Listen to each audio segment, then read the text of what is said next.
dane.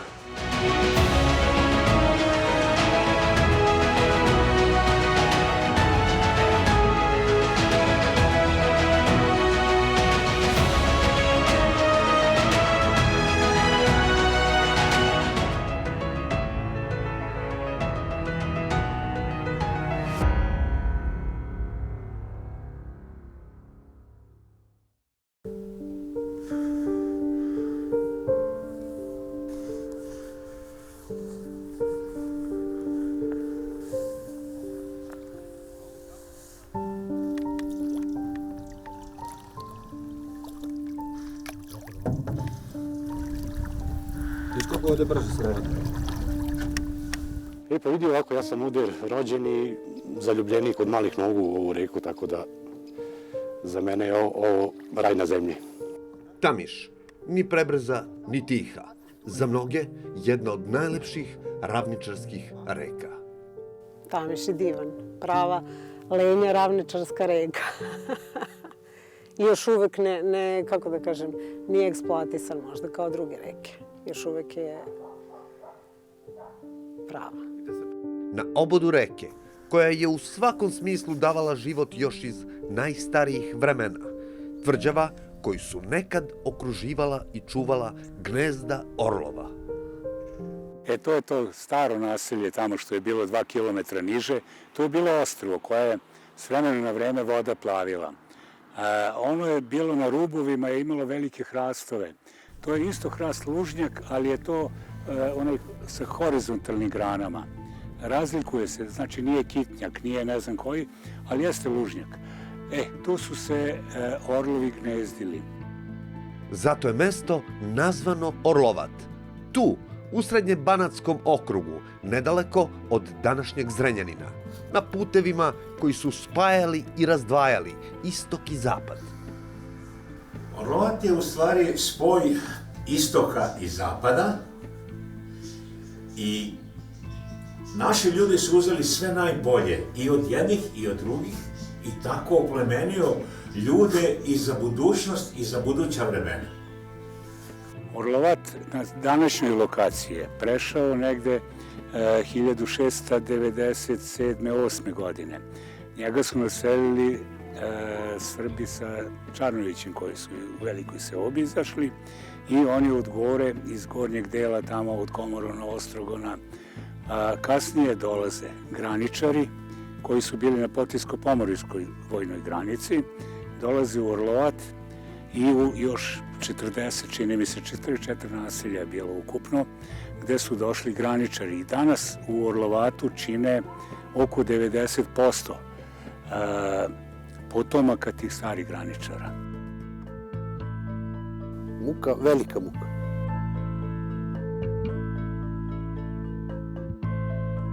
Videli ste nastavnika kako prelazi biciklom, stavlja biciklu u gepek i ide kući. Što nastavnici ne mogu da prolaze? Pa ne može da prođe niko, ne nastavnici. Niko ne može, samo bicikli može. Teritorija je to i stočara i vinogradara, domaćina i čuvara, vojnika i umetnika. Za akademskog slikara i akademika Uroša Predića, Orlovat sa Tamišom je, kako kažu, bio više od inspiracije. Život koji nije pretvarao toliko u reči koliko u sliku. Meštani su velikog slikara jednostavno zvali Deda Uroš.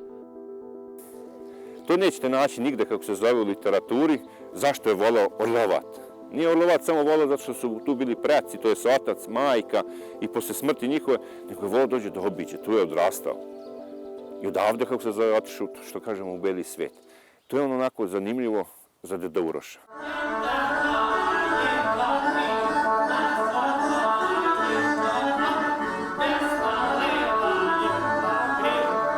Orlovat je mesto gde su se i uopšte u Banatu rađala velika imena srpske istorije, srpske kulture, od Dositeja Obradovića, računam na Banatu u Rumuniji, do Uroša Predića, Mihajla i Dvorskog, Pupina. Suzane Halupove, velike slikarke naive, do Mike Antića i Jovana Serija Popovića, i zaista je teško nabrajati. A ono što krasi naš hram jeste celokupan ikonostas njegov rad u, kako se zove, što ja meni kažem, ovdje je najveće bogatstvo njegov. Možda njegove slike da se nalaze svugdje, ali ovdje ja mislim da je celokupno bogatstvo Deda Uroš, koje mi čuvamo i trudimo se, to opstaje već decenijama. Nadam se da ćemo to imalo i da vratimo u prvobitno stanje, da se to malo i obnovi i sve ostalo i čuvamo uspomenu na Dedu Urošu. Pored toga, kažu, kako se zove, da u hramu, ne da se kaže, i to ćete i vidjeti sami, da postoje lik njegove majke, lik njegovog oca, u liku Svetoga Save, liku Svete Petke njegova majka. Kada pogledamo stare fotografije koje imamo, možemo zaista da posvjedočimo da to njegova majka. Tako baš i majka, neke crte lica i sve ostalo imala, što njegovi prijatelji to i une ovdje u prirodnoj veličini. I na toj ikoni, u ikoni Svete Petke, taj njegov prijatelj je uneo, kako se zove, uneo sve što krasi Banat.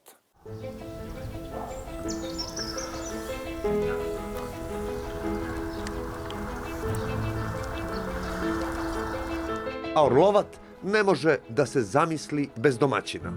Pre svega onih koji su stasavali kraj Tamiša i živeli na zemlji i od njenih darova.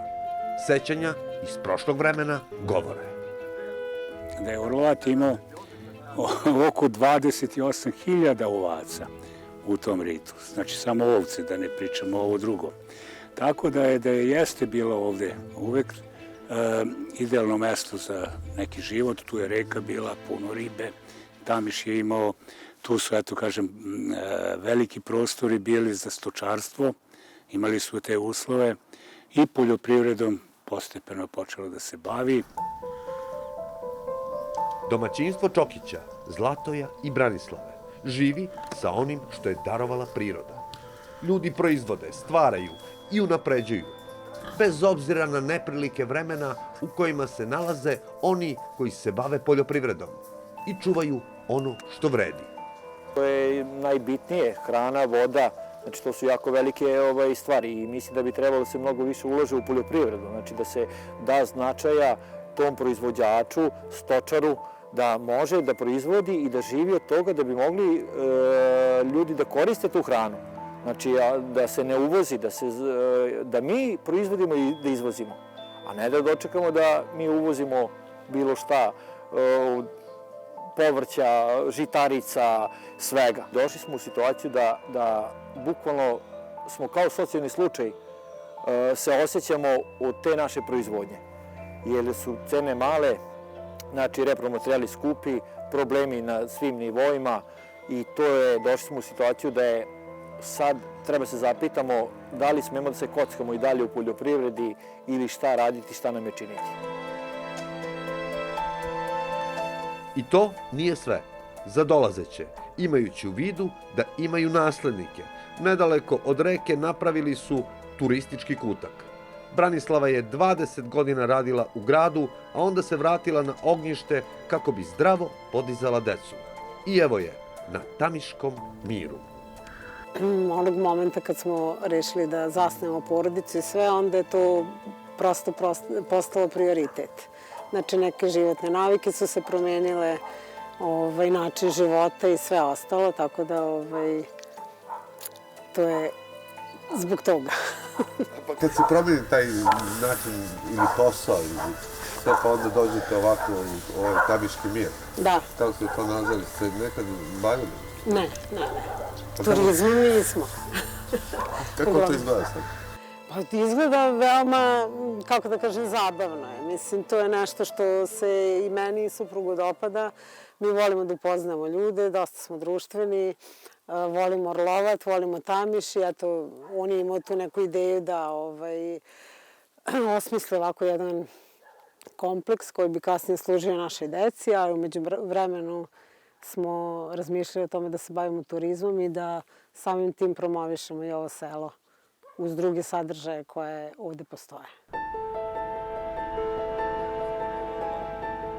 Šta znači to živeti na Tamišu? Pa to je jedna privilegija.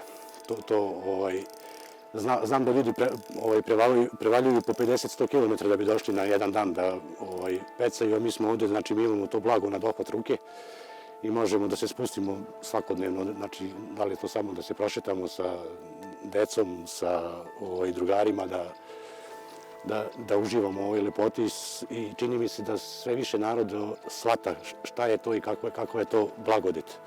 Pogotovo negde od vreme COVID-a kada su ljudi, čini mi se, sve više shvatili i počeli malo više da vode računa i o očuvanju ove naše lepe prirode.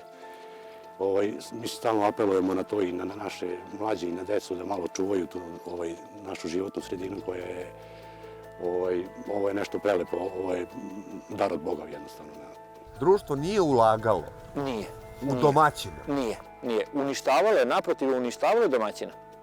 Znači nisu se borili da očuvaju porodice, mlade, da mu da perspektivu, da ostane na selu, da može da živi, da može da funkcioniše i da može da čuva sve ovo. Nisu mu davali. Znači jednostavno su mu pružali kao neku trenutnu lakšu pomoć, ali to je bilo samo trenutno. Znači mnogi koji su otišli i napustili rodno gnjezdo su se pokajali i voljeli bi da se vrate. I mnogi koji su rođeni kao mali i imali babu, dedu na selu, uvek pamte to neko najlepše detinjstvo na selu, u prirodi, u tradiciji, u hrani, u tim lepotama koje sela pružaju, svako na svoj način. Dakle, zato je onda zemlja ostavljena. Sistem nije ljudima pomogao, nije ulagao, ljudi su odlazili, tražili bolji život. Tako je. I onda su došli neki drugi. Došli su neki drugi na njihovo mesto kojima se nije svidela ta priča, pravili su svoju neku fabriku ili gradili ili rušili ili nisu ulagali u očuvanje lepote prirode života. Jeste idilično kad pogledate mir, tišinu i prirodu, no to je rad, danonoćni. Treba namiriti životinje. Na zemlji biti od ranih jutarnjih sati. Prosto je, treba obezbediti sve neophodno da bi se živelo.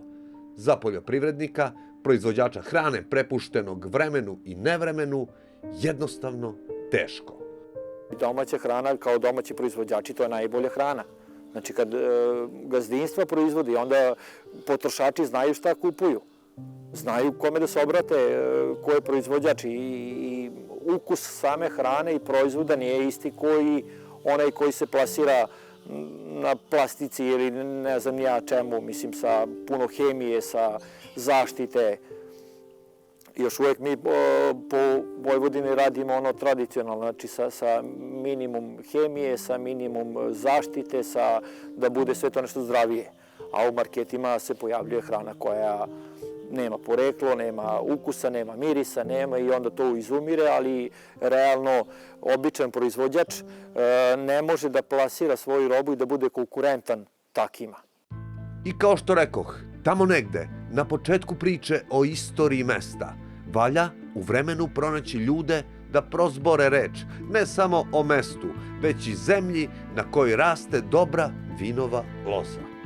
U vreme Marije Terezije ona imenovala grofa Mersija, koji je izvršio parcelizaciju svih banatskih naseljenih mesta, pa je odredio da svako selo treba da ima svoj potez vinogradi. Naš potez vinogradi Orlovački, upravo ta Tamiška terasija, jer je to zemljište kao lesni nanos od nekadašnjeg Panamskog mora zaista jako pogodno za gajenje vinove loze. Tako da Orlovac sad važi sa jednu oazu, malu oazu, banansku, kvalitetnih autohtonih vina, to jest autohtonih sorti. Jer smo mnogo radili na tome da ta vina budu posebna, jer svaki onaj koji želi kao turista ili strani ili domaći da prođe ovaj kraj, on želi da popije nešto što nigde nije pio. Znači njega ne interesuju Sauvignoni, Chardonnay, Cabernet, njega interesuje šta vi imate vaše. Tragovi rada, stvaralaca, graditelja, znamenitih, ali i običnih ljudi koji su vredno stvarali i gradili, postoje. Ali bio posle kasnije tu u Stevanu Lazareviću. Stevan Lazarević je bio vrlo sposoban sin car Lazara, kneza Lazara. Da. On je imao, on i mađarski kralj su imali vitezove Zlatnog zmaja. To je, imali su prsten, su nosili Zlatnog zmaja i svaki od njih mogao da ima 40 vitezova. Tu je pronađen i prsten srebrnog zmaja. Srebrnog zmaja, to je Jovan Tamiški. On je branio Prelac tu jedno vreme, to je bilo tamo valjda oko 1400 i neke godine. To isto važi još i dalje taj put kao jako bitan put. Još se drži i čvrsto odoleva sjajno graditeljsko delo mosta koji spaja dva sela, dve oblasti. Kažu, građen od vrhunskih arhitekata vremena svog. Most je veza preko Tamiša između srednjeg i južnog Banata. Orlovat i susedno selo Tomaševac se zasad povezuju pešice, preko mosta. Da. Ovde kako se povezuju? Pa nikako. Znači ovo je sad, ovo je mrtav deo. Ovde ne može da prođe niko. Zašto? Pa eno ima barikade koje su zabetonirane. To je Strabak zabetonirao. Po kom osnovu ja ne znam. Radio se ovaj most, evo ja imam 52 godine, ja se sećam 2 puta da se radio. Oba puta je bio zatvoren, ali kad je bilo zatvoreno, ovde se nešto radilo. Znači bili su neki ljudi, bili su neke firme i radilo se nešto. Ovo je zatvoreno, evo već možda nekih 3-4 meseca, ali ovde nikog nema. Znači niti je došao neko da popravi, niti da pogleda, niti da se obrati narodu, niti da kaže bit će tad ili tad, niko ništa. To jedino selo je prosto odsečeno, odbačeno ili već, kako da kažem, diskriminisano u odnosu na sva ostala sela, a ima ih, kažem, 22 opštine Zrenjanin, a naravno da i smo mi svi iz Srednjeg Banata diskriminisani jer ne možemo da odemo u Južni Banat, u Kačarevo na Slonijadu, u Uzdin ili Kovačicu da obiđemo izložbu slika naivnih slikara ili do Vršca. To su sve neki zaobilazni putevi. Most je jednostavno građen za automobilski i drugi saobraćaj. Još uvek spaja, ali ako pređete biciklom ili pešice. Za voz sa vagonima i to dobro težak, kako kažu, to ne važi. A šta fali sad mostu? Fale mu daske. On trpi, dakle, 60 vagona vuče jedna lokomotiva koji prođu ovuda nekoliko puta dnevno i on ima statičke mogućnosti da to sve izdrži. Ali nema statičke mogućnosti da izdrži jedan mali Jugo 55 ili nekog Fiću, ili neku Zastavu, ili neki manji auto, to je zabranjeno. To ne može da prelazi, samo zato što su ove drvene podloge, takozvane patosnice, oštećene. Oštećene su, naravno, jer je njihov vek trajanja 15 do 18 godina. I one se moraju obnavljati i bile su obnovljene 2004. godine, što znači da je oko 20. trebalo da dođe do nove obnove samih patosnica, ne konstrukcije gvozdane, nego patosnica. Čekajte, a šta kaže struka ili nauka? Možda most ne može da izdrži? Pa onda ne bi prolazili. Pa ne, oni se ne oglašavaju. Meštani su odgovorili protestom sa namerom da železnica opravi dugotrajne drvene grede kako bi život nesmetano išao dalje. Niko se ne obrati da kaže ej, most je zatvoren zbog toga i toga i bit će napravljen tad i tad ili neće biti nikad napravljen. Doktorica isto donese je muž do ovde, onda ide pešice tamo, posle ovde je dočeka neko pa je vrati, ona posle muž čeka i strašno. Strašno. I 1, 2, 1, 2, 3, lepa, desna, 1, 2, 3. Čak i da je broj stanovnika Orlovata prepolovljen, a nije. Ovo srednjebanatsko mesto ima više od 1000 ljudi. Ima kulturno-umetničko društvo u svim kategorijama, od najmlađih do najstarijih. Još uvek domaćine koji se bore svom snagom da stvari pokrenu. reku bogatu životom. Reka je prečista. Mislim, možda to sad nekom neće delovati, pošto je to banatska reka, malo muljevita, ali je, mislim da je možda jedna od čistijih ovdje u okolini. Riba je, mislim da je najzdravija u Vojvodini, možda i šire. Pojavljuje se i rak u zadnjih godina koji je pokazatelj da je voda nije hemijski zagađena.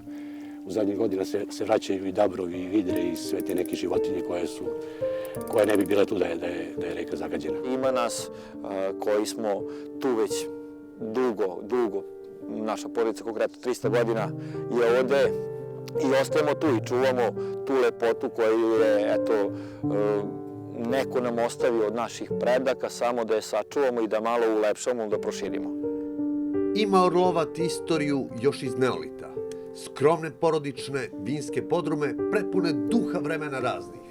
I ono najvažnije, neverovatan osjećaj tišine i mira koji daje slika života jednog mesta gde su ljudi generacijama stvarali, gde stvaraju i žive. Čovek se sad nalazi na nekoj žici, raskrsnici. Znači, ili će pasti u neki ponor ili će se izdići iz svega ovoga. Znači, ovo je bukvalno sad možda neka raskrsnica. Sad sve zavisi od njega ko će kako izabrati, dalje da živi.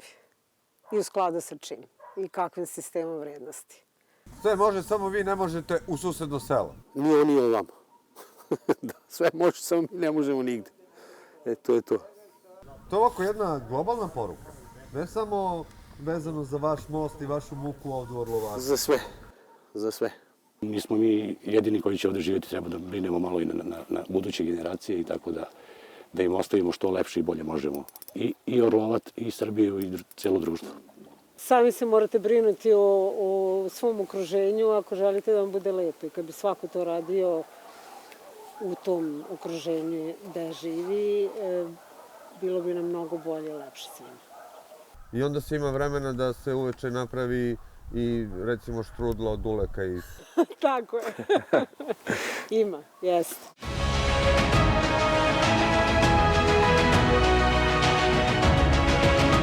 Uvijek je to najbitnije. Svetlost dana.